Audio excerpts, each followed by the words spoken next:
मैं गिमिक की फीचर्स के बारे में बात नहीं करूंगा कि जैसा कि वायरलेस चार्जिंग कंडीशन है कि मेरे को पट से ब्रेक क्लच दबाना है, पट से एक्शन लेना है, तो I am not able to do it. तो ये भी रिसेंटली यही प्रॉब्लम हुआ, मैं गाड़ी चलाता एकदम से स्क्रीन फ्लिकर होने लगी।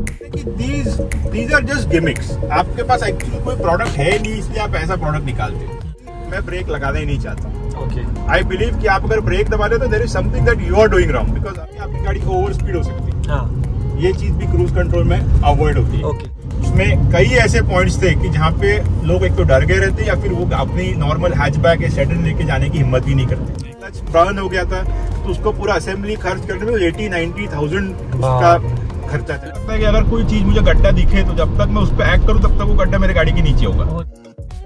दोस्तों मुझे पता है ये वीडियो बहुत ज़्यादा लंबा है, इसलिए मैंने चैप्टर्स बनाए और टाइम कोड्स को डिस्क्रिप्शन में भी दिया हुआ है।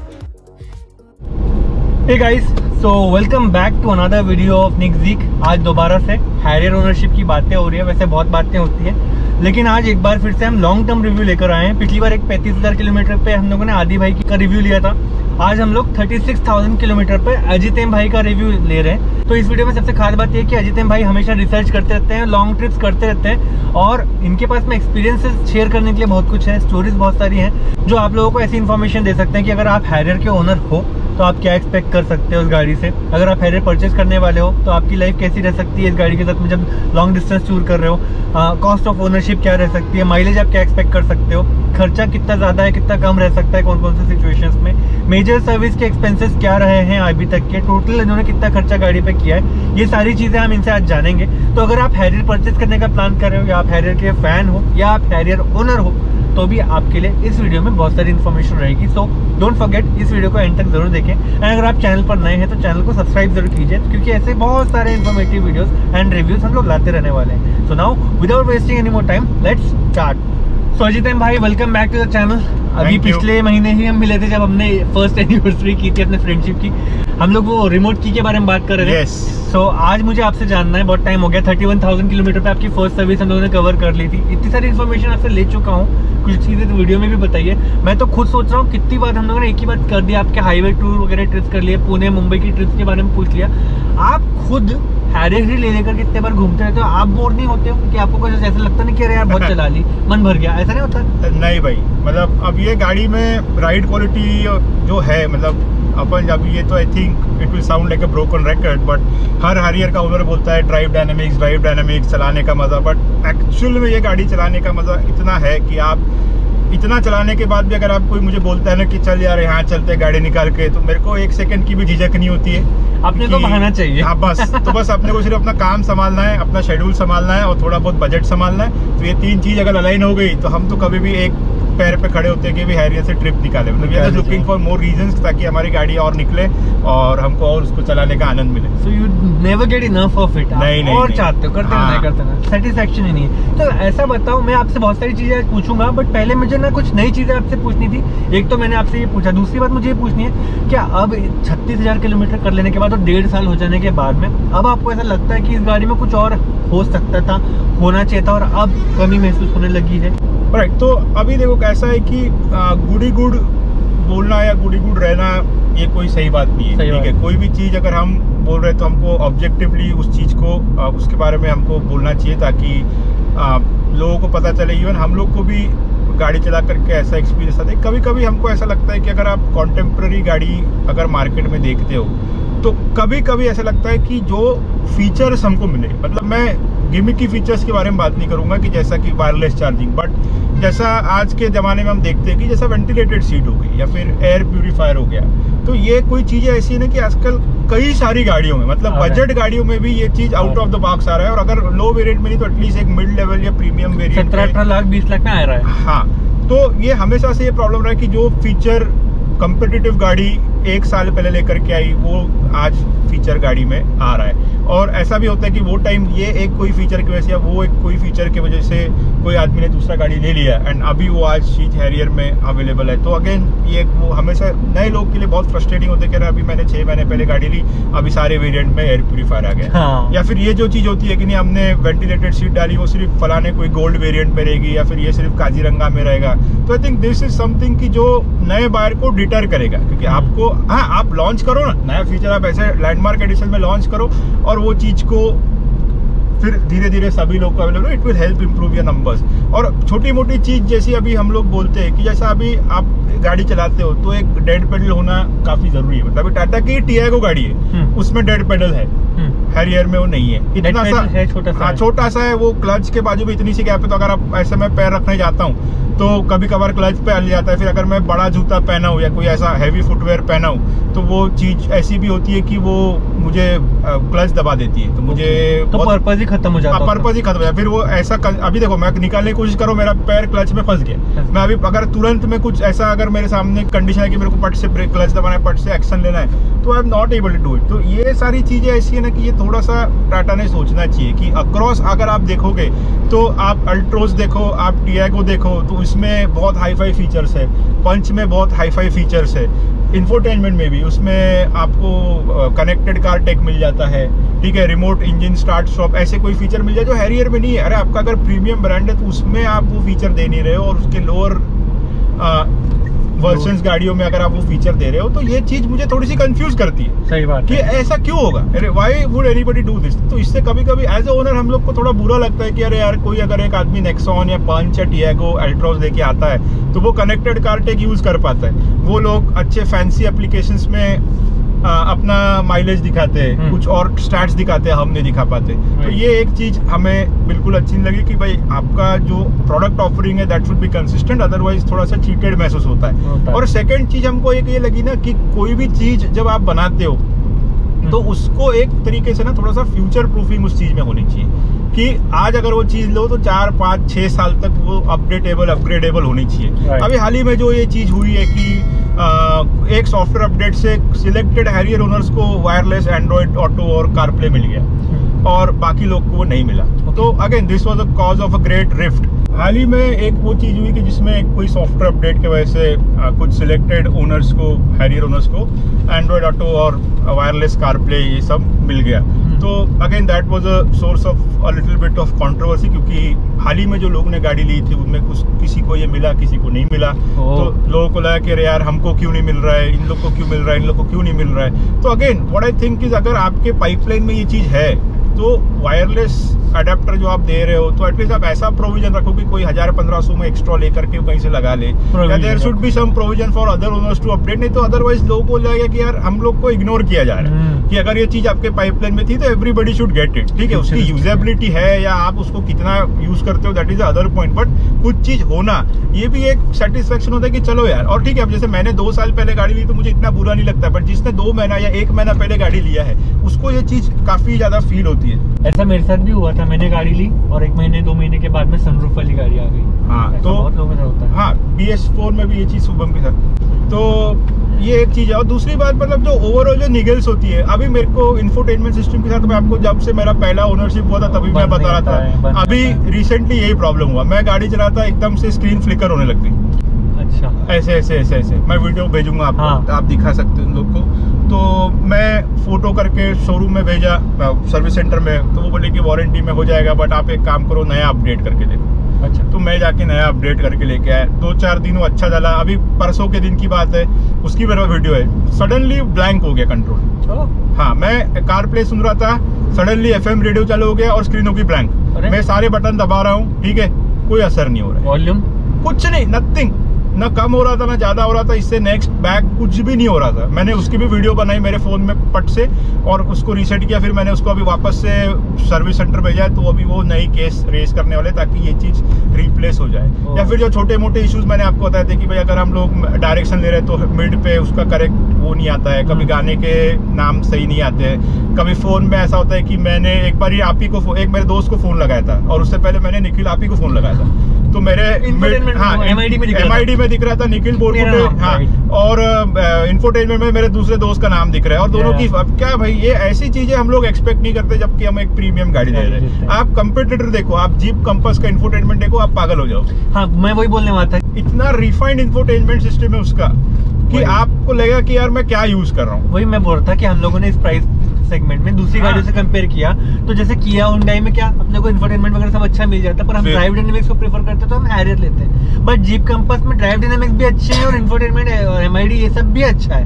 हाँ तो उसकी प्राइस अभी मेरा पर्सनल प्रेफरेंस ड्राइव डायनामिक्स है, सेफ्टी है, जिस वजह से मैंने हैरियर चूज किया। बट हाँ, even these things are required ना, मतलब ये चीज अगर हम क्यों डिजर्व नहीं करते, मतलब मेरा ये सवाल है टाटा से कि why do we not deserve all these things if we are paying that much amount of a premium to get all the feature, और जबकि ये कंप्यूटर्स दे रहे हैं, मतलब ये तो पॉसिबल है ना। ऐसा तो नहीं कि हम कोई out of the box experience, हम तो ऐसा नहीं बोल रहे iOS चला लो इस पे, नहीं ऐसा तो हम बोल नहीं रहे। मतलब जो अगर प्रैक्टिकल चीजें ही मांग रहे हैं। मार्केट में 10 लोग अगर वो चीज दे रहे हैं तो आपने भी वो चीज देखिए। कांस्टेंट जो ये निगल चलते रहते कि यार ये क्या तो ये सही नहीं चलता है, वो क्या तो वो सही नहीं चलता है, ठीक है, कुछ ना कुछ डिफेक्ट आते रहता है, और ये कांस्टेंट है। किसी का ब्रेक से आवाज आ रहा है, किसी की गाड़ी लेफ्ट में जा रही है, किसी का इंफोटेनमेंट का प्रॉब्लम है। ये 3-4 प्रॉब्लम आप अगर हैरियर के ग्रुप में आकर के देखो तो साधारण 1-1.5 साल के ओनरशिप वालों को, सभी लोगों को इंफोटेनमेंट से शुरुआत हो जाए। यही एक प्रॉब्लम है, इंफोटेनमेंट का जब भी प्रॉब्लम। मीटअप में भी मिलते यही बोलते हैं लोग कि अरे ऐसा हो गया वैसा हो गया। बेसिक चीजें है कि अगर मेरे को यहाँ पे मेरे को गूगल मैप से नेविगेशन लेना है, बट मेरे को अपने पेन ड्राइव से गाने सुनना है, जो कि एक बहुत कॉमन सिनेरियो है, तो इसके लिए हमारे पास कोई प्रोविजन ही नहीं है, क्योंकि एक ही USB पोर्ट इंफोटेनमेंट से जुड़ा हुआ है जो एप्पल कार में यूज कर रहा है। हाँ, तो मजबूरन लोगों को फिर यहाँ पे दूसरा एक आधा मोबाइल स्टैंड लाके उस पर नेविगेशन लाके फिर पेन ड्राइव से अपने गाने सुनने पड़ रहे। तो अरे ऐसी चीजें नहीं, ये सब चीज थॉट होना चाहिए। आप ऑक्स नहीं है क्या इसमें? ऑक्स भी है। हाँ, तो बट अगर एक टाइम पे एक ही चलेगा ना, अगर मैं कारप लाऊंगा तो ऑक्स नहीं चलेगा। और भाई ऑक्स क्यों चाहिए? आजकल कौन से मोबाइल में आपको हेडफोन जैक आ रहा है? मेरे इसमें तो आता नहीं, आपके इसमें भी आता नहीं है।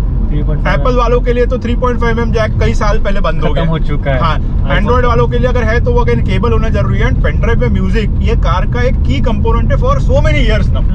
पिछले 8-10 साल से जितनी भी आप अगर आफ्टर मार्केट भी वो ले रहे हो म्यूजिक सिस्टम, तो उसमें पेन ड्राइव का सपोर्ट होता है कि भाई आपने 10 गाने कॉपी कर लिए। और इवन मैं तो बोलता ना, आज कोई भी मोबाइल में आप गाने सिंक करोगे, iTunes से सिंक करोगे या कुछ भी करोगे, उससे अच्छा है भाई 2 मिनट में कॉपी पेस्ट करो, MP3 में सब फाइल टू फाइल ट्रांसफर हो जाता है, पट से आपको पूरा मिल जाता है, पूरी स्पीड से उसको आप यूज कर सकते हो। अच्छा, थग ग्रुप के बारे में भी बात करना चाहता हूँ। वैसे आपकी कार की ओनरशिप पे फोकस है आज का वीडियो, लेकिन थग ग्रुप के बारे में मैं बात करना चाहता हूँ कि कैसा रहा थग ग्रुप के साथ आपका एक्सपीरियंस, कैसा चल रहा है इतने टाइम से? क्योंकि हैरियर ओनरशिप अब सिर्फ हैरियर ओनरशिप नहीं रही, it's also about thugs because it is one of the largest communities, car communities in India and the only largest car community, Harrier community in India, right?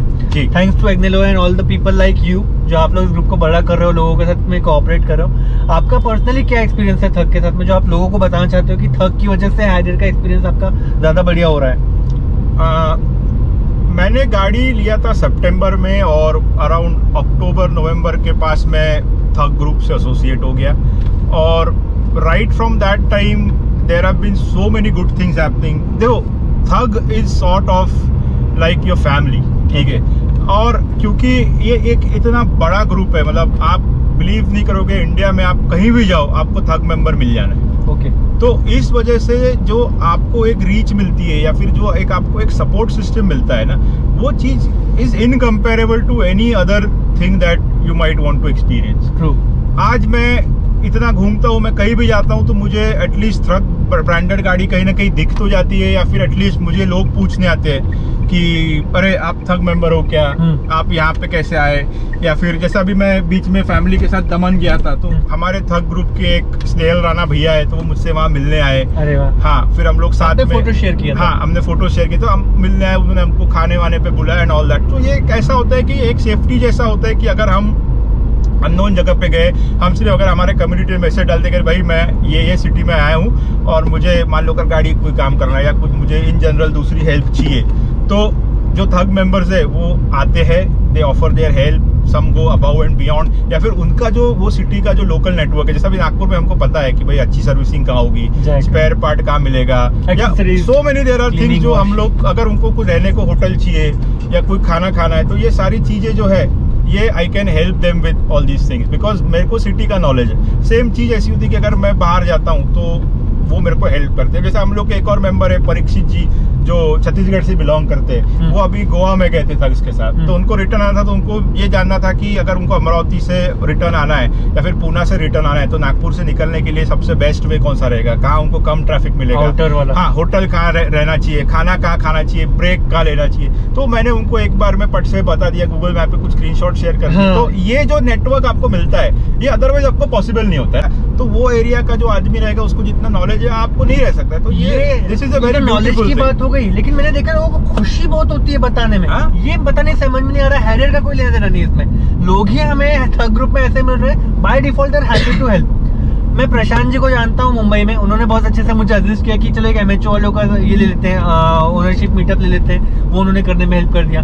Manoj Nair जी ने मुझे सामने से insist किया कि भाई पुणे से होते हुए जा रहे होंगे नागपुर घर, तो मिल लो, तो उन्होंने किया। आप यहाँ पे नागपुर में ये चीज कर रहे होते हो। थग ग्रुप में लोगों को अलग ही इंटरेस्ट है यार, सबके साथ मिलजुल के रहने का, इन्फॉर्मेशन शेयर करने का, मिलने का, मीटअप के शौक देखे कितनी गाड़ियों की कम्युनिटी है, उसमें नहीं देखा था। ये जो कंबाइंड जो नॉलेज होता है ना, इसकी पावर बहुत होती है। मतलब अभी हमारे पास हर फील्ड के, हर बिजनेस के, हर साइड से लोग हैं। तो चाहे फिर हम लोग को अभी कुछ भी काम करना हो, कुछ भी चीज अदर देन ऑटोमोटिव ऑल्सो, हाँ अदर देन ऑटोमोटिव, अगर मेरे को टी शर्ट छापना हो, प्रिंटिंग करवाना हो, कुछ भी करना हो, तो मेरे को वो बिजनेस के भी लोग यहाँ मिल जाते हैं, वो होता है। दूसरी बात जो हमको थग से एडवांटेज मिलता है कि वो है आपको अगर गाड़ी का कुछ भी काम कराना है, चाहे फिर आपको एक्सेसरीज खरीदना है, सर्विसिंग कराना है, एवरीथिंग आपको डील मिलता है। अभी मैंने जैसे देखा वो सनशेड लेकर आ गए अपन इग्निलो भाई ने दिलवाए, हाई क्वालिटी, राइट। तो सनसेट तो बहुत मामूली जो तो 600 650 1000 रुपए की चीज है, वो तो आपको ऐसी भी कहीं मिल जाएगी। But there are other things, जैसे कि आपको किसी को हेडलाइट चेंज कराना है, किसी को एलॉय लगवाना है, किसी को टायर खरीदना है, ट्यूनिंग है, म्यूजिक है, मिशेलिन के टायर चाहिए हमको, या फिर हमको BF गुडरिच चाहिए, जो कहीं नहीं मिलता है वो लोग मिल जाते हैं।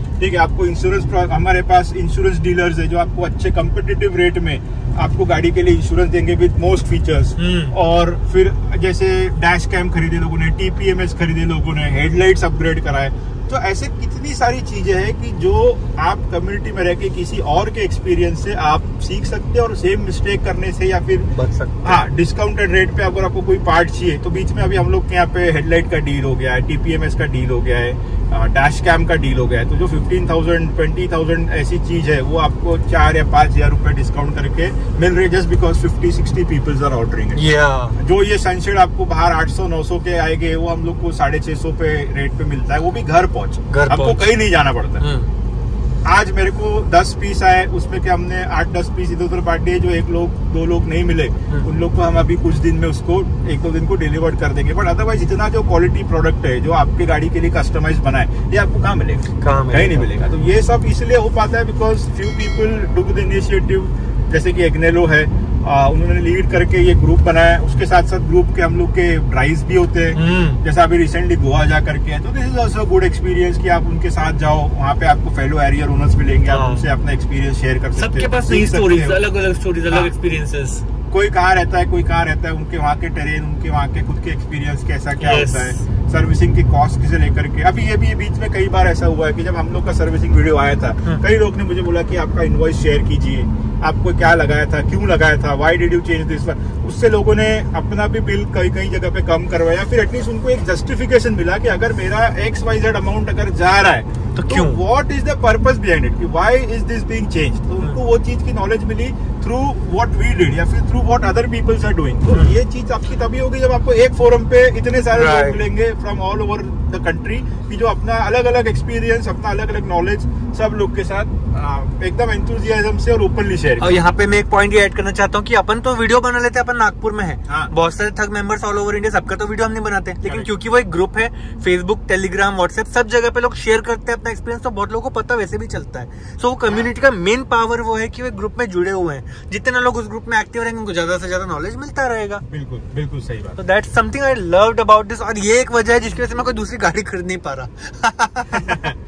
जब तक मैं हैरियर लेने लायक नहीं बन जाता है, मुझे अपने गाड़ी की अच्छी वैल्यू नहीं मिल रही है, मैं दोनों गाड़ियां ओन करने लायक नहीं बन जाता, मैं हैरियर के अलावा कोई गाड़ी लेने के बारे में सोच भी नहीं पा रहा हूँ, because I am stuck with thug group. अगर थग ग्रुप नहीं होता शायद मैं हैरियर के इतने वीडियोस भी नहीं बना रहा होता। आज कई लोगों को मैं हैरियर रेकमेंड कर पाता हूँ क्योंकि मुझे थग ग्रुप के मेंबर से अच्छी तरह से पता चलता है कि गाड़ी एक्चुअल में क्या एक्सपीरियंसेस दे रही है, लोगों को कितनी पसंद आ रही है और वाइब्स आते हैं। आई एम 100% श्योर जब तक थग ग्रुप है, मैं कभी भी किसी को हैरियर रेकमेंड करता हूँ वो पछताने वाला नहीं है, क्योंकि एक कम्युनिटी मेरे पीछे है जो मुझे हमेशा सपोर्ट करेगी उस नए कार ओनर को सपोर्ट करने के लिए। So that's one thing that I love about tug also. और थग ग्रुप किसी को ज्वाइन करना है, हैरियर ओनर बनने वाले हैं, बन गए हैं, तो लिंक डिस्क्रिप्शन में है, आप लोग जाकर के ले सकते हो। सो अजितेंद्र भाई, एक बात मुझे आपसे ये भी जाननी है और बहुत सारे लोग जानना चाहते हैं, क्योंकि जो अभी बाय करने वाले हैं उनके पास ऑप्शंस हैं। टाटा बार बार ये करते हैं कि नए नए कलर एडिशंस ले आते हैं, पहले डार्क एडिशन ले आए, कैमो ले आए, अभी काजीरंगा का चल रहा है ट्रेंड और जल्दी जल्दी डिलीवरीज भी दे रहे हैं। people are getting reasons to opt for Tata cars, yes, but they have been long looking for कि Tata Harrier लेनी है, कौन सी लूं समझ नहीं आ रहा, फीचर्स के पीछे जाऊं, कलर के पीछे जाऊं। आपको क्या लगता है कलर एडिशन ही सबसे इंपॉर्टेंट चीज है जो टाटा ने बहुत बार बार फोकस करनी चाहिए, या फीचर अपग्रेड्स के ऊपर थोड़ा और फोकस डालना चाहिए? नहीं, मेरे हिसाब से ना colour is a big point in buying. मतलब जिसको ब्लैक चाहिए वो ब्लैक लेगा, या फिर अपने अपने लोगों के प्रेफरेंस होते हैं कि मेरे को जैसा व्हाइट पसंद है, अदर लोग को रेड पसंद आता है, black, and these are fairly common. मतलब आज अक्रॉस द ब्रांड जाओगे तो ये 3-4 कलर आपको मिलना ही है। बट स्पेशल एडिशन जो कलर एडिशन होती है, जैसा भी कैमो हो गया या फिर सफारी गोल्ड हो गया या कुछ और भी हो गया, तो मुझे लगता है ना कि दीज आर जस्ट गिमिक्स। आपके पास एक्चुअली कोई प्रोडक्ट है नहीं, इसलिए आप ऐसा प्रोडक्ट निकालते हो। क्योंकि प्रॉब्लम ऐसा है कि जैसा अभी मैं आपको एक एडवेंचर पर्सोना का एग्जांपल दूं, सफारी एडवेंचर पर्सोना बहुत प्यारा कलर है, मुझे भी बहुत पसंद है, ठीक है, बट आज वो कलर अवेलेबल है ही नहीं, तो वो आपके लिए यूजलेस। और उसमें वाइट भी दे दिया अब। हाँ, एडवेंचर पर्सोना मान लो कि आज अपने अगर गाड़ी खरीद ली, बुक कर ली और बाद में एडवेंचर पर्सोना आया, तो वो चीज आपकी कोई काम की नहीं है ना। सही है। काम पे आपको कौन सी चीज आएगी? वेंटिलेटेड सीट आएगी, एयर प्यूरिफायर आएगा, या कोई और अगर फीचर आया, तो आप अगर कोई काजीरंगा एडिशन निकाल रहे हो विद एयर प्यूरिफायर, तो दैट मेक्स सेंस, ठीक है। एक आधा कलर आप निकालोगे, आज कुछ दिन के लिए रहेगा और फिर बाद में वो कलर गायब हो जाएगा। जैसे कैमो एडिशन उन्होंने निकाली, थोड़े दिन में चली गई। अब जो लोग के पास है वो है, जो लोग के पास नहीं है वो नहीं है। तो as a owner I don't feel anything about it, क्योंकि कलर ऐसा भी है ना, कल मैं आरसी अपडेट करा लूंगा, मैं चाहे सतरंगी गाड़ी बना लूंगा बट अगर मेरे को वेंटिलेटेड सीट चाहिए तो आई कैनॉट डू दैट। अगर मेरे को एयर प्यूरिफायर चाहिए तो आई कैनॉट डू दैट। तो instead of doing the colours thing, You should also add actual features to the vehicle, ताकि आपको लगे कि भाई मुझे सही में वो काजीरंगा में कुछ मिल रहा है। So, अगर कलर्स को असाइड कर दो, सिर्फ वेरिएंट का नाम लो, मुझे बताओ XZ Plus या XZA Plus, सिर्फ वेरिएंट के नाम के हिसाब से इस टॉप एंड वेरिएंट में क्या फीचर्स हैं जो होने ही चाहिए आज की तारीख में?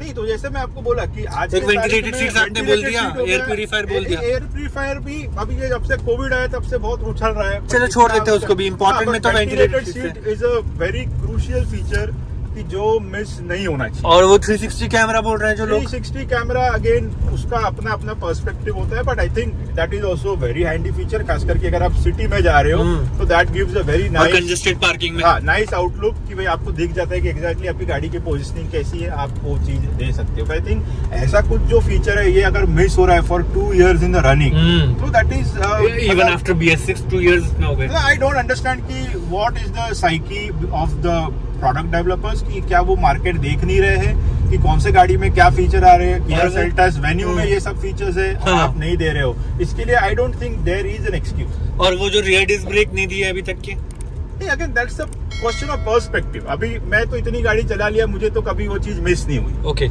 या फिर मैंने एक दो सफारी कितनी स्पीड तक के आपको ब्रेक का ये पता नहीं, कमी नहीं महसूस हो रही? कितनी स्पीड तक आपने चलाई और अभी देखो कैसा है कि ये सही चीज का जवाब देना ऑब्जेक्टिवली थोड़ा मुश्किल है, बिकॉज ब्रेकिंग में सिर्फ कौन सा ब्रेक लगा है वो that is not important, your skill is also important. और जो कि मैंने गाड़ी चलाई है जिसमें रियर डिस्क ब्रेक है, जैसे सफारी है, वो मैंने ऐसे ही थोड़ा बहुत चलाया जिससे मेरे को एक्चुअल फर्क पता ही नहीं चला कि ब्रेक कितना है। पर्सनली ये गाड़ी जो मैं है, आई थिंक मैंने 120-130 तक खींची है, ठीक है, ज्यादा भी खींची है कभी कभी, बट वो कोई बोलने की बात नहीं है, ठीक है। I don't advise that, not do I endorse that, but what I have seen is personally अगर आप 100-120 जा रहे हो जहाँ पे एक्चुअली अलाउड है, मतलब एक्सप्रेस वेज पे, तो अगर आप ब्रेक मारते हो, if you hit the brake at a proper time, within 200-300 meters आपकी गाड़ी रुक जाती है। And I think the most cause of people complaining about brakes, एक तो आप too late you go for the brake, आप अच्छा प्रिडिक्ट करके अडेप्टिवली आप ऐसा, आपको अगर सामने दिख रहा है डोंट स्पीड अप ना, यू आपको वहां जाके ब्रेक मारना है। और बहुत बार ऐसा है कि आप जज नहीं कर पाते हो कि मेरी गाड़ी कहाँ तक जाएगी। तो ये चीज ऐसी है कि जो आपको ड्राइविंग एक्सपीरियंस से भी आएगी और थोड़ा बहुत आपको थोड़ा अवेयर भी रहना पड़ेगा आपके सराउंडिंग के बारे में कि भाई जैसे सामने मुझे मीडियन दिख रहा है या कोई ट्रक दिख रहा है, तो I should automatically slow down, वहां जाके मैं थोड़ा भी ब्रेक मारूंगा तो मेरी गाड़ी चल जानी चाहिए। राइट। क्योंकि आप ऐसा भी नहीं, आप अगर मेरा पहले का भी वीडियो देखोगे जिसमें हमने सर्विसिंग की थी, तो 15,000 actually the time when brake pad should be changed. आपने नहीं किया क्योंकि वो मेरे यूज ही नहीं हुए थे, और सर्विस एडवाइजर ने भी बोला कि जरूरत नहीं है ब्रेक अच्छे कंडीशन में, क्योंकि मेरी पर्सनली फिलोसॉफी ऐसी कि मैं ब्रेक लगाना ही नहीं चाहता। ओके। आई बिलीव कि आप अगर ब्रेक दबा रहे हो तो there is something that you are doing wrong, because otherwise गाड़ी आपकी कंट्रोल में चलनी चाहिए। सही बात है। आज दो बातें आपकी हैं जो मेरे को एग्नेलो भाई का जब इंटरव्यू किया था तो वहाँ पे भी सेम आंसर मिला था। एक, ब्रेक का काम मत पड़ने दो, इंजन ब्रेकिंग से चलने दो धीमे धीमे, ओके। और दूसरा उन्होंने भी बोला था, thug is not just a group, it's a family. हाँ, वो है। तो एक्चुअली बहुत अच्छा लगा, आप दोनों एक ही बात बोल रहे हो। आपने भी आधे मेरे से रिएक्ट किया था उनके वाले वीडियो पे जी। अच्छा जितेन भाई, चलो जो क्वेश्चन मैं आपसे शुरू में पूछने वाला था वो मैं आपसे पूछता हूँ दोबारा। आप लॉन्ग ट्रिप बहुत कर रहे हो इस गाड़ी में, मेरे ख्याल से आपकी गाड़ी के किलोमीटर तो ज्यादा 1.5 साल में इसलिए हो गए 36,000 किलोमीटर, क्योंकि आपने लॉन्ग ट्रिप बहुत की है। हाँ। तो ये जो लॉन्ग ट्रिप्स आप करते हो, हर बार आप अच्छा एक्सपीरियंस करते हो, बताते भी हो। अभी आप समृद्धि एक्सप्रेस हाईवे पे भी जाके आए, लेकिन हर बार तो अच्छे रोड नहीं मिलते। तो ये बुरे रास्ते, अच्छे रास्ते और स्पीड लिमिट्स, ये सब के साथ आपका टोटल एक्सपीरियंस कैसा रहता है? फैमिली कंफर्ट का बारे में क्या रिव्यू, वो सब बातें मेरे को जाननी है आपसे।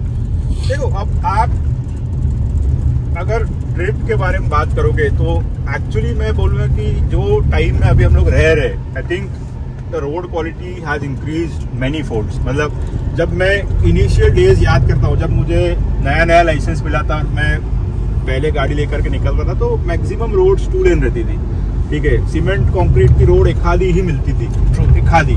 तो वो टाइम पे काफी इशू रहता था कि रोड क्वालिटी आप कैसे जाते हो। तो अराउंड 1 घंटे में आपका एवरेज खा पी के 40-45 किलोमीटर 50 किलोमीटर तक आपका निकल जाता था।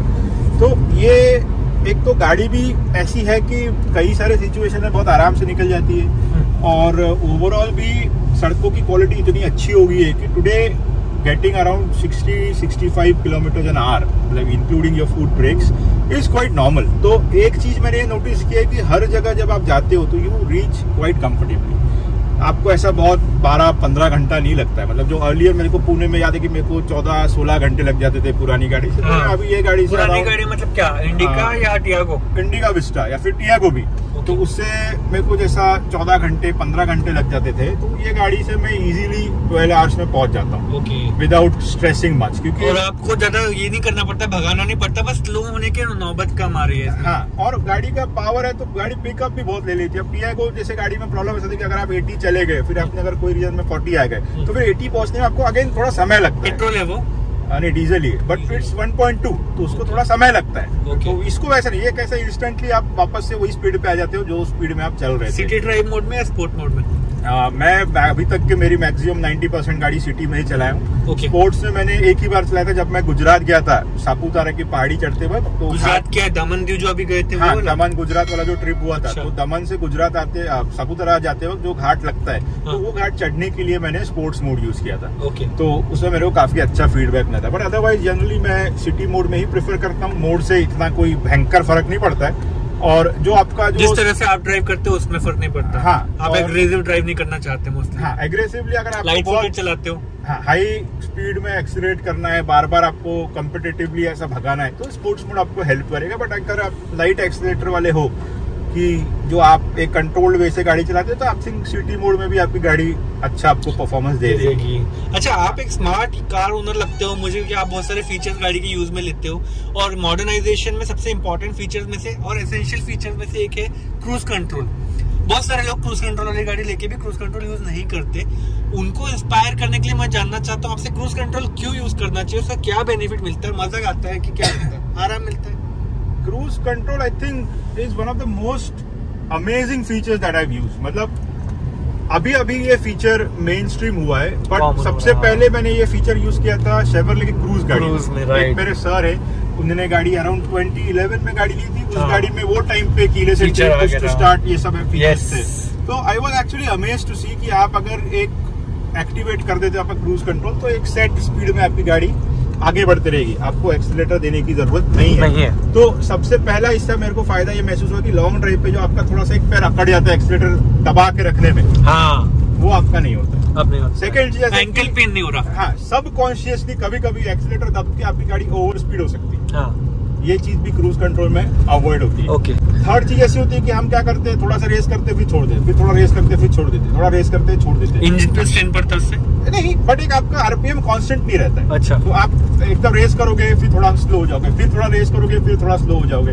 तो इससे अच्छा कैसा कि आप क्रूज अगर डालोगे तो आपका एक कांस्टेंट आरपीएम में गाड़ी चलती रहेगी, तो आपको एफिशिएंसी सबसे बेस्ट है। ओके, तो cruise control helps you with efficiency also a lot. और then again you don't have to worry about accelerators and anything. आप पैर आराम से कंफर्टेबली बैठ सकते हो, you can focus on the steering. और खास करके हाईवेज या एक्सप्रेसवेज के ऊपर पे, राइट है, हाईवे या एक्सप्रेसवे के ऊपर ये बहुत आपको हेल्पफुल होता है, because then that is one less thing that you have to care about potentially. Okay कि आप क्रूज में डाल दो और गाड़ी चलते रहेगी। और आप ये चीज मैं आपको बताऊंगा, काफी लोग को फन लगेगा, बट जैसा कि जो रोड आप देख रहे हो, ठीक है, आप यहाँ से अराउंड हमको 15-20 किलोमीटर जाना है, तो आई एक्सटेंसिवली ड्राइव ऑन क्रूज। मतलब एक टाइम ऐसा आता है कि मैं अगर गाड़ी को मैनिपुलेट भी कर, मान लो ट्रैफिक आ गया, स्लो करना है, वो भी मैं क्रूज पे ही हैंडल कर लेता हूँ। अच्छा, मैं क्लच भी यूज नहीं करता हूँ। जैसे अभी हम लोग जा रहे हैं तो I switch on the cruise, तो अभी हम लोग अराउंड 80 पे है, तो I think this is good speed, ठीक है। 5th गियर पे हम लोग अभी क्रूज सेट कर देंगे, तो अभी 74 पे वो बोल रहे हैं कि क्रूज सेट हो गया है। वो ग्रीन कलर का जो आइकन है उसमें, हाँ, तो अभी 74 पे सेट है, तो हाँ। Will just cruise at 74। अब जैसे मेरे को लग रहा है कि भाई सामने कुछ अगर दिक्कत है तो मैं टेम्परेरी क्रूज बंद कर दूंगा, गाड़ी रोल हो जाएगी। मैं क्रूज बंद करने के लिए आप सिर्फ एक्सीलेटर पे वापस पैर लाओगे या ब्रेक पे? बटन दबा हुआ है। अच्छा, बटन है ऑन ऑफ का। हाँ, तो ये अगर मैं बटन दबाऊंगा तो अभी देखो क्रूज कैंसिल हो गया, तो अभी मैं गाड़ी रोल होते हुए जाएगी। तो अगर मेरे को अभी कुछ अगर दिक्कत है तो उसमें से मैं रोल में निकाल लूंगा and then I again restart cruise, तो गाड़ी वो स्पीड पे जाके फिर से चलने लगती है। ओके, तो ये इस तरीके से मेरा मैक्सिमम हाईवे ड्राइविंग होता है। I don't use the brake, clutch and accelerator, तो उसके वजह से मेरे को काफी बेटर परफॉर्मेंस मिला है। अप टू 17 तक का मेरे को। एंड आपकी ड्राइव टायरलेस हो जाती है। हाँ, मुझे कुछ देखो, मेरा तो ये पैर आराम से रखे हुए, ये गाड़ी सही चल रही है। ये क्रूज कंट्रोल BS4 वाली हारियर में भी आता था ना? आई थिंक सो, मुझे एग्जैक्टली पता नहीं, बट आई थिंक सो ये BS4 में भी, क्योंकि मुझे याद है उस स्टीयरिंग में वहाँ राइट साइड में भी स्विचेस हैं। हाँ, तो BS4 होगा। में। ओके, अच्छा, माइलेज और एफिशिएंसी की बात इतनी देर से हो ही रही है, माइलेज के फिगर्स और कॉस्ट ऑफ ओनरशिप जानना चाहते हैं लोग। सबसे पहले मुझे बताओ, वैसे माइलेज बहुत लोगों के लिए माइंड नहीं करता तब कोई लोग, लेकिन कई लोग ये हैं जो डेली कम्यूटिंग के लिए हायरर यूज करते हैं, उनके लिए मैटर करता है। कई लोग आउटडोर्स में जाते हैं रोज काम के लिए, कुछ लोग कंस्ट्रक्शन बिजनेस में हैं, कुछ लोगों का ट्रैवल में कुछ काम होता है। 50-60 किलोमीटर 100 किलोमीटर रोज का अप डाउन रहता है। मैंने कई लोगों से मिला भी हूँ। एफिशिएंसी पाने के तरीके आपने बता दिया, आपको खुद को वर्स्ट माइलेज और बेस्ट माइलेज क्या क्या मिला होगा अभी तक के? मेरे अभी तक का वर्स्ट माइलेज है कुछ अराउंड 11। अच्छा, 11 क्या सिचुएशन रही होगी? तो I think that was like in Pune, I think may be Mumbai. Okay, तो सिटी ड्राइविंग था, नेक टू नेक ट्रैफिक, तो उसमें वो आया था। And I think the best, I think यही ट्रेन हाल ही में कोई ट्रिप में जब अष्टविनायक गया था, मुझे आया था, और इट वाज अराउंड 17 समथिंग। तो ये चीज अगेन डिपेंड करती है आप कौन से रोड पे चलाते हो, आप किस तरीके से चलाते हो। तो आप अगर बहुत हैवी ट्रैफिक में चलाते हो, जैसा कि आप पुणे मुंबई में हो, तो आपको गाड़ी 8 to 10 में माइलेज देगी, बिकॉज और क्या होगा, मतलब खड़ी रहेगी गाड़ी, सिर्फ इंजन चलते रहेगा, तो आपको खराब ही माइलेज आना है। आपका अगर ऐसा कम्यूट है कि भाई आप, जैसे आपने बोला कंस्ट्रक्शन वाले लोग हैं, सिविल वाले जो घूमते रहते हो, आपका हाईवे है, if you use cruise control, आप बहुत एग्रेसिव नहीं चलाते हो, तो आपको माइलेज ज्यादा भी आ सकता है। अगेन अगर आपका ऑटोमेटिक व्हीकल है तो it will be slightly less as 2-3 kilometre का फर्क। हाँ, मैनुअल 1.5 से 2 किलोमीटर का तो अंतर आता ही है। Personally for me over 1.5 years मेरा एवरेज रहा है 14.8, आप 15 पकड़ लो राउंड पे। अच्छा, मतलब इतने माइलेज की आपको आदत है? थोड़ा कम है, 15 से थोड़ा कम है। ये मेरा हर चीज है, मतलब जिस दिन से मैंने गाड़ी खरीदी से लेके अब के मोमेंट तक, कल मैंने डीजल भरा है तो अब की मोमेंट तक मेरा इतना माइलेज है, ठीक है। और I think this is quite good, मतलब इतना मैं एक्सपेक्ट नहीं कर रहा था। आप इतनी बड़ी व्हीकल लेते हो, आप नहीं कर सकते हो, ठीक है, वो भी 2000 सीसी। हाँ, तो और उसमें आप एसी भी चलाओगे, आपकी गाड़ी भी लोडेड रहेगी। हाँ, ठीक है। हाल ही में शिरडी में जाके आए तो 4 लोग हम गाड़ी में गए थे, तो आई थिंक 16.5-17 का हम लोग को माइलेज आया। नागपुर से Shirdi return with AC on, 4 लोग फुल कैपेसिटी। तो रोड कौन से थे वो? जाते वक्त हम लोग गए थे अपने स्टैंडर्ड रोड से, जो अपना मैकर वाला रोड है। अच्छा, अमरावती, हाँ मैकर, नहीं अभी वो काफी अच्छा हो गया। अभी हो गया क्या? हाँ, जालना, औरंगाबाद, फिर वहां से गंगापुर होके शिरडी, और रिटर्न में एक्चुअली हमने थोड़ा सा रिस्क लिया और गंगापुर से हम घुस गए समृद्धि महामार्ग पे। हाँ, हम लोग को आइडिया नहीं थी एक्चुअली कि वो कहाँ तक कैसे जाता है, और हम पूरी तरह से प्रिपेयर्ड थे कि एक जगह ऐसा आएगा कि हमको रिटर्न आना पड़ेगा 60-70 किलोमीटर, बट हमने फिर भी वो रिस्क लिया एंड इट पेड ऑफ। मतलब रास्ते में हमको 2-3 जगह थोड़ा सा ऑब्स्ट्रक्शन आया। अभी उसके बारे में भी मैं आपको डिटेल बताऊंगा। I also share video clips ताकि everybody can see that. But otherwise the road is amazing. मतलब क्या सड़क है यार, इतनी अच्छी सड़क पे मैंने आज तक लाइफ में गाड़ी नहीं चलाई, मतलब इंडिया में। और it is one of the best roads in India right now. I think it's the best road in India because हाँ, बिकॉज इट्स 6 लेन। आप क्योंकि ग्रीन फील्ड प्रोजेक्ट है, आपको स्ट्रेचेस मिलेंगे ऑफ सेवरल किलोमीटर जो एकदम स्ट्रेट है, double digit kilometre. हाँ डबल डिजिट किलोमीटर एकदम स्ट्रेट जा रहे हो। ओके। और छोटा सा हल्का सा कर्व और 6 लेन है तो आपको वो टर्न महसूस भी नहीं होगा। And it is expendable 100। हाँ आराम से, मतलब आप वो गाड़ी रोड पे जहाँ खराब कंडीशन है स्लोप, वहाँ उसका स्पीड लिमिट 120 आप सोच लो। आपको नंबर दिखेगा 120 रोड पे लगा हुआ है। अच्छा, तो दैट इज समथिंग अमेजिंग। आप क्रूज कंट्रोल में लगा, आप सो जाओ, गाड़ी पहुंच जाएगी आपकी जहाँ पहुंचनी। ओके। नहीं, क्योंकि लोग बोल रहे थे कि ये Yamuna express highway, Abu road ये बहुत अच्छे हैं नॉर्थ इंडिया में। हाँ अभी ये कैसा है, ये अभी लेटेस्ट बना हुआ है तो ऑब्वियसली नई टेक फ्रेश में यूज किया हुआ है, नई टेक्निक्स है।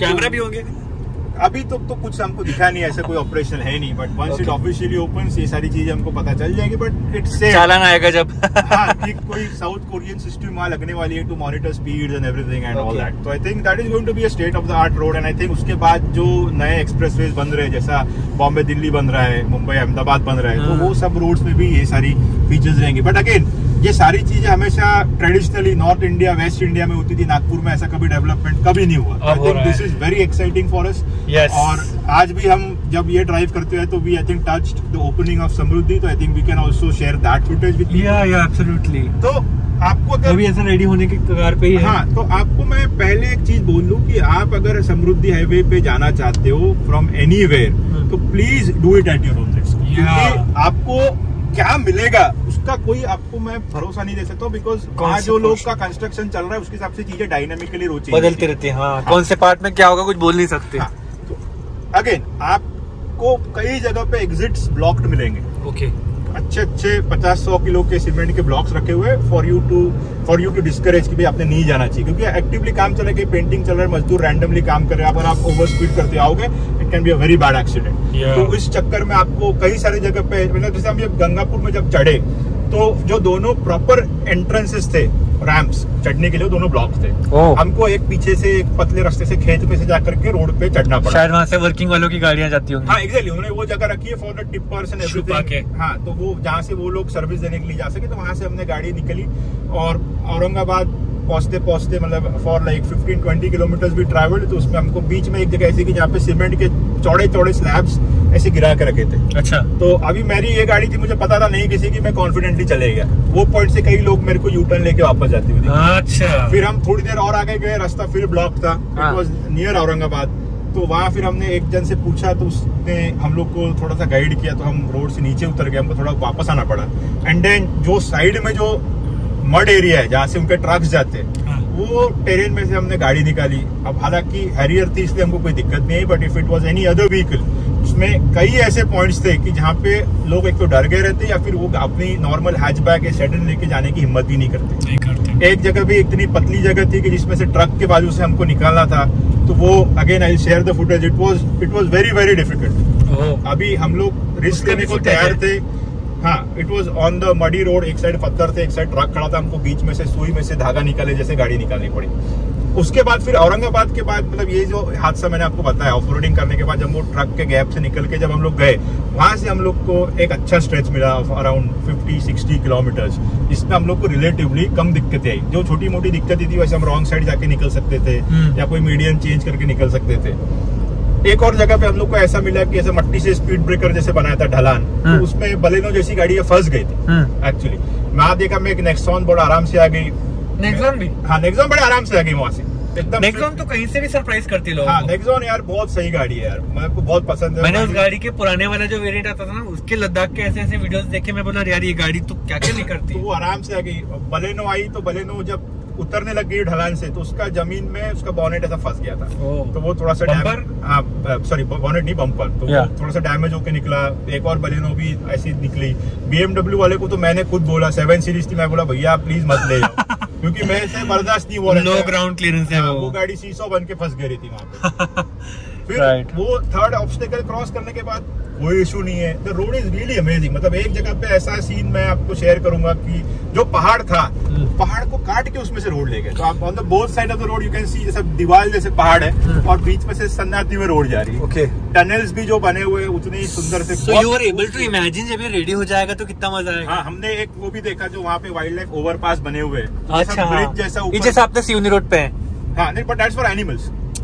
दोनों साइड पहाड़ है, जंगल है, तो ऊपर से उन्होंने ऐसा बनाया हुआ है रोड जैसा, वो एनिमल्स के लिए है। हाँ, तो उसपे वो मट्टी डाल के उसपे झाड़ लगा देंगे ताकि एक तरफ से अगर एनिमल को दूसरी तरफ जाना है तो वो उसके तरफ से जा सकते, तो रोड पे आने की जरूरत अपने यहाँ पे नहीं। नीचे से जाता है, गाड़ी ऊपर से जाती है, उनके यहाँ पे वो ऊपर से जाएंगे। वहाँ पे ऐसे कुछ है 17 या 18 अंडर पासेस भी है और 5-6 ओवर पासेस भी, अच्छा, डिपेंडिंग ऑन दोनों द टेरेन। मतलब जैसा अगर आपकी रोड की हाइट अच्छी है तो अंडर पास है, नहीं तो फिर ओवर पास है। ओके, तो वैसा उन्होंने किया हुआ है। It is a very very well built road, 6 lane road है, it can be expandable up to 8 lane. तो अभी टोल आ गया वहाँ पे क्या आने का है? टोल मतलब इंफ्रास्ट्रक्चर खड़ा है, एनेबल्ड नहीं है, क्योंकि जब तक रोड ही रेडी नहीं है तब तक क्यों टोल नहीं ले सकते? ऑफिशियली नहीं खुले ना, सही जितने है। भी लोग जा रहे हैं that is unofficial, that is on your own risk. ठीक है, वहाँ पे आपको कोई सपोर्ट नहीं मिलेगा।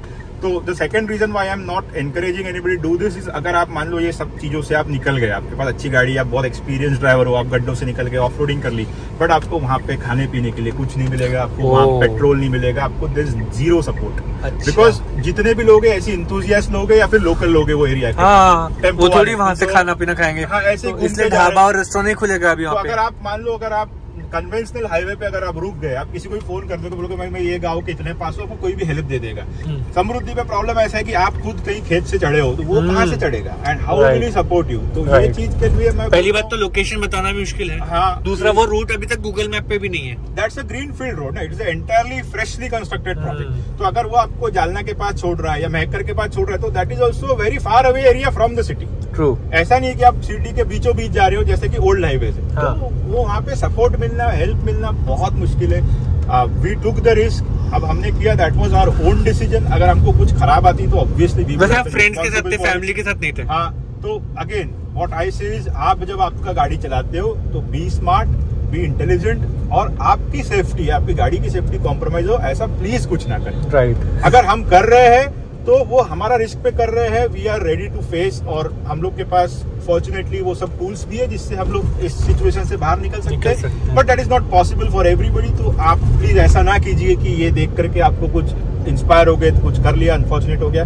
Please be very very careful when driving on such roads, because हमने कई बार देखा कि रास्ते में कंस्ट्रक्शन चल रहा था, बैरिकेड्स लगे हुए थे, कोन्स लगे हुए थे, and in that case if we are going 100+, तो it's very difficult to control your vehicle. And I will be sharing a lot of scenes from that road, अच्छे पैचेस, बुरे patches, so you can watch that on this video, and hopefully very soon the road will be ready, because जो road मैं देखा हूँ it is almost complete। तो basically आपको same scene जो आपने देखा वो दूसरों को देखने नहीं मिलेगा, वो सिचुएशंस दूसरे लोग रेप्लिकेट नहीं कर पाएंगे, शायद वो ऑफ रोड सब लोग नहीं कर पाएंगे, क्योंकि रोड रेडी मिलेगा। क्योंकि अगर मान लो, अरे हो सकता है कि अगर वहाँ का कंस्ट्रक्शन हो गया हो तो वो एंट्री वो बंद कर दे। हाँ, अगर वहाँ कुछ कम ज्यादा हो गया तो see that road is used by truck drivers to drive their trucks, तो अभी ट्रक कहीं भी चल सकता है, वहाँ शायद मेरी गाड़ी भी ना चले। ट्रू, तो वो चीज ऐसी कि मैं गया था उस दिन, वैसी सिचुएशन थी, आज शायद वो रोड बंद हो जाएगा, तो then how will you come back ना। ऐसा होना चाहिए कि आप एक लिमिट तक पहुंच के ना अभी आगे जा सकते हैं, तो आपको 50-70 किलोमीटर पीछे आना पड़े, that will be very frustrating. उसका फ्यूल भी लॉस होगा, टाइम भी लॉस होगा, तो ये सारी चीज ऐसी है कि, और हाँ, रिफिल भी नहीं कर सकते वहाँ पे, नहीं कर सकते ना, क्योंकि वहाँ पेट्रोल पंप भी नहीं है। और आप सिटी के भी ऐसे कोई दूर कोने में निकलोगे कि आपको आसपास में कुछ मिलेगा फ्यूल स्टेशन, उसकी कोई गारंटी नहीं। तो ओके, अच्छा, इससे मेरे को एक चीज और याद आती है, आप गाड़ी मेंटेन करने में बहुत अच्छे हो, काम की एक्सेसरीज आप बहुत सारी चीजें लेते हो, जैसे आपने TPMS ले रखा है, मैंने ऐसे सारी एक्सेसरीज की लिंक तो डिस्क्रिप्शन में सबके लिए दी है, हर वीडियो में देता हूँ, हैरियर से जितनी भी रिलेटेड एक्सेसरीज है।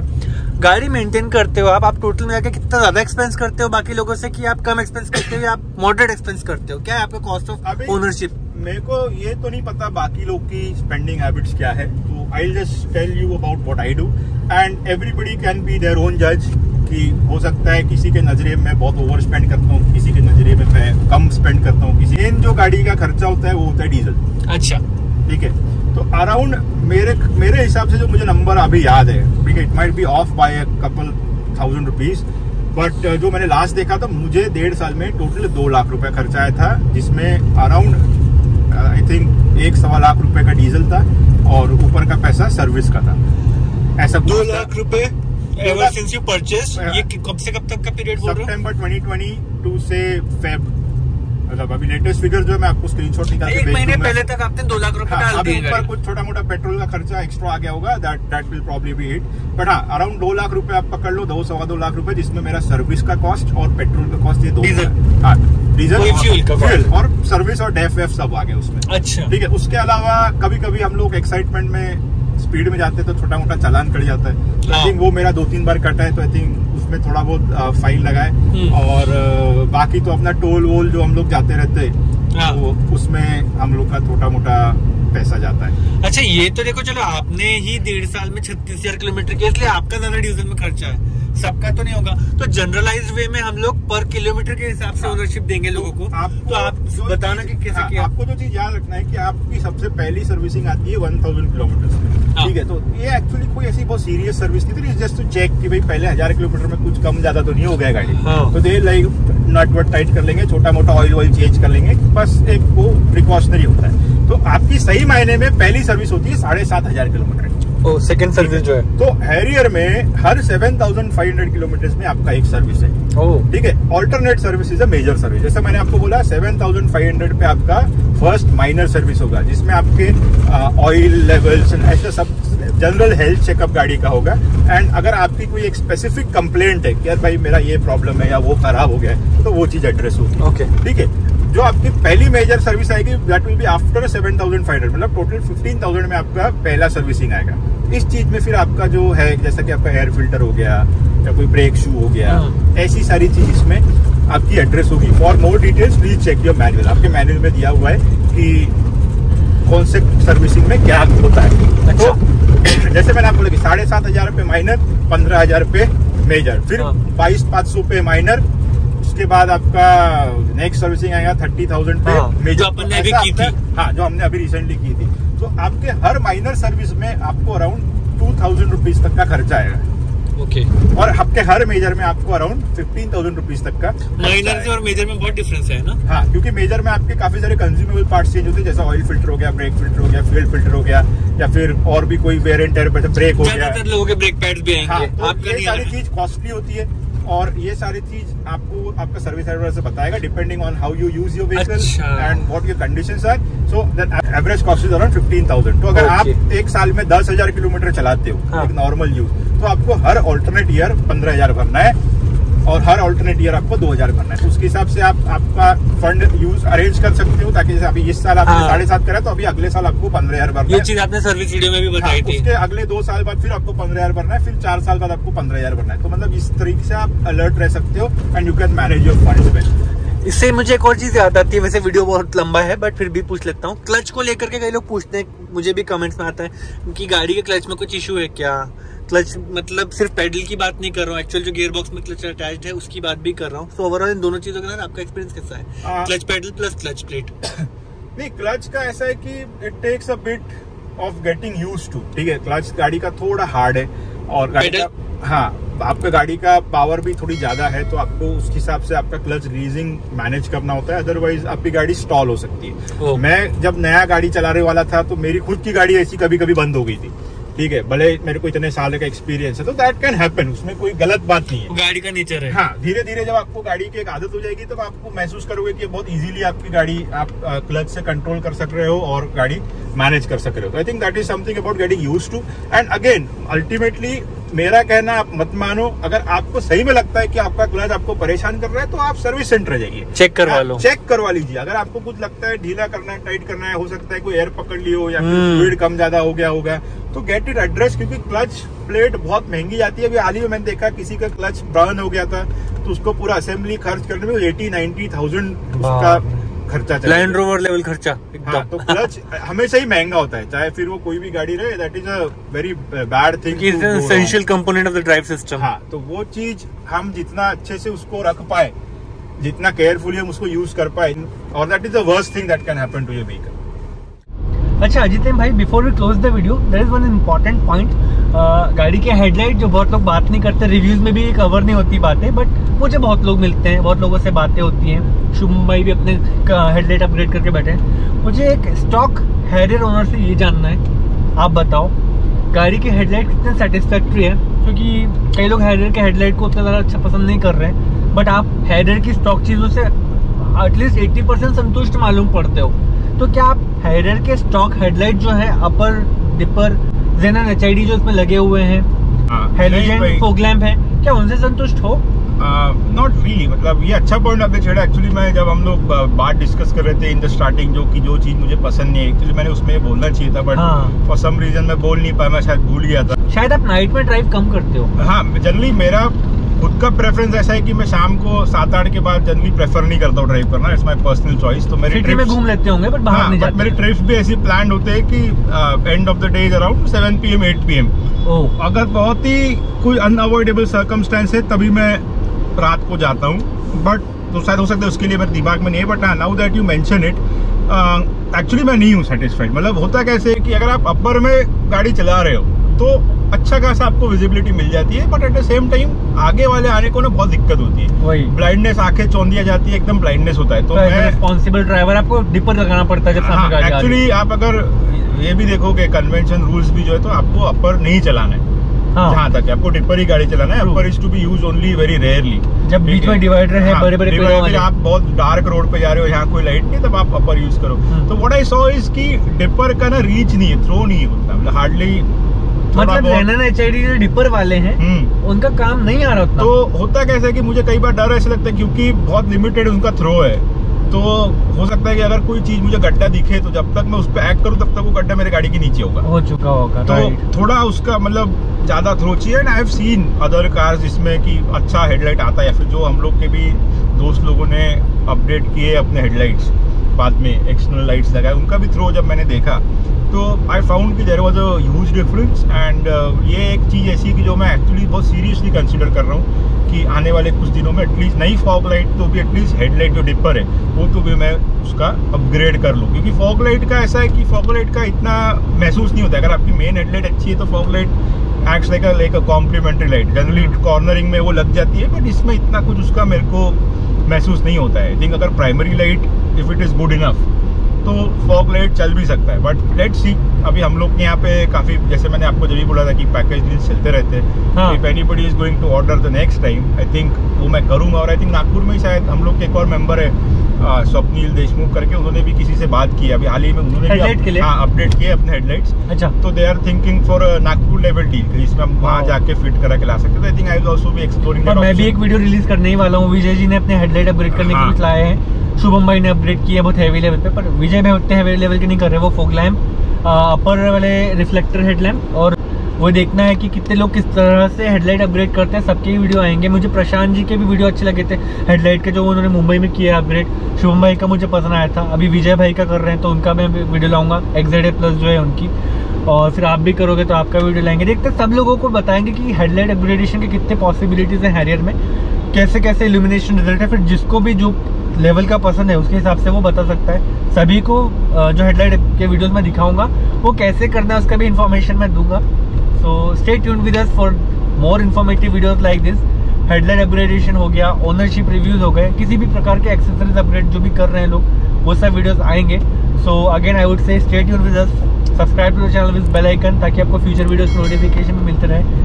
अजितेम भाई हमारे साथ हर वीडियो में आते रहते हैं, मीटअप वगैरह में आते रहते हैं। इनकी तरफ से आपको कुछ भी क्वेश्चन है, because he is an intelligent and very smart car owner, Harrier को किस तरह से यूज किया जा सकता है, ऐसे बहुत रेयर लोग हैं जिनको मैं देख रहा हूँ they are using their Harrier to the fullest, and अजितेम भाई is one of them. So अगर आपका SUV ओनरशिप या हैरियर ओनरशिप रिलेटेड कुछ क्वेश्चन है उनके लिए, don't forget to mention those questions in the comments, let us know, he will be very happy to answer those whenever he is free. और else मुझे पता चलता है कमेंट, तो मैं स्क्रीनशॉट लेकर उनको व्हाट्सएप करता हूँ, so he gets to answer those. And आगे आने वाले सभी हमारे वीडियोस में आपसे दोबारा मुलाकात होगी। तब तक के लिए goodbye and drive safe.